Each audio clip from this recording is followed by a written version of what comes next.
This is where Lori Walker walked into her family cabin this past February. She smelled gas and told her kids to go wait in the car for her, a decision that probably saved her family of 4. I was on the phone with her when the explosion happened, and the phone just went dead. I didn't know that there was an explosion. 10 minutes later, Kelly Walker received a text from his oldest daughter saying the cabin exploded. Mom is inside. And then it was about a 30-minute drive for me to get up there. And then when I arrived, I was told that she didn't make it. And they wouldn't let me try to go into the cabin, and they wouldn't let me down the hill. And I went in and told my beautiful children that their mom had passed and that she didn't make it. What they did not know, 3 separate families within a mile of the Walker family cabin felt their own houses shake from the explosion. He told me to call 911, and before I even got my phone, he was already in his truck headed over there. Mary Hammond then watched in terror as her husband Nate walked inside. It was horrifying. You know, to know that he went in there to save this woman, to be with her family still, and they knew that it could potentially take them from theirs.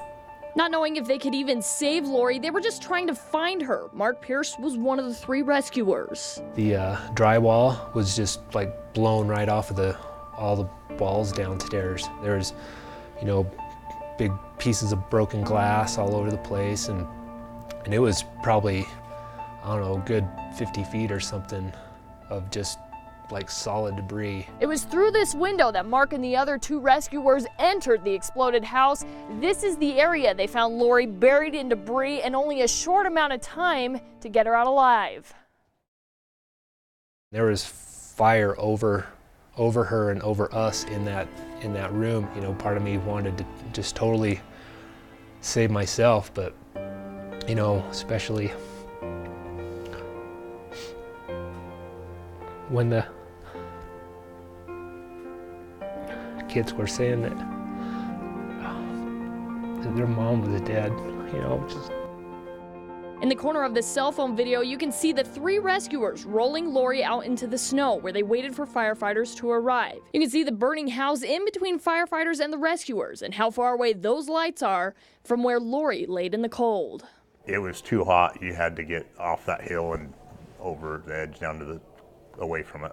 What seemed to be 30 to 40 minutes later, the rescuers say firefighters arrived on scene and Lori was still alive.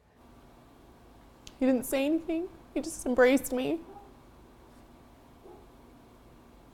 And all he kept repeating was, "We got her, we got her." She was in a medical coma for 5 days, and lots of scares with her brain. For Lori, it took her days to realize she had been in an accident. I woke up with a very strong feeling in my heart that I didn't need to be afraid and that everything was going to be okay. 30% of her body burned, 30 bones broken, the right side of her face gone, including her jawbones and teeth, her left hand and right leg still repairing. I never felt afraid because I had that feeling in my heart before I even understood anything else. A hope Kelly says he didn't feel. I was completely broken, and Lori is the one that saved me. You know, these are 3 heroes, our neighbors. They saved Lori, but she saved me. That was just the beginning of Lori's healing. She climbed up the 5 or 6 stairs with the crutches, and she said, 5 stairs today, the Matterhorn tomorrow.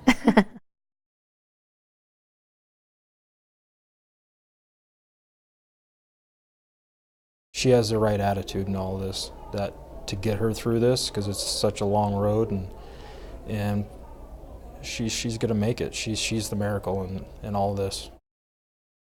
A big moment for Lori's family, hearing her play the piano again. I was surprised that I could play. The timing of that, with Gavin having just asked, "Do you think Mom will ever play the piano again?" And then for them to hear music right at that moment, I just feel like it was a gift from God to my son to just let him know things will get better. In Heber, Aaron Cox, Fox 13 News, Utah.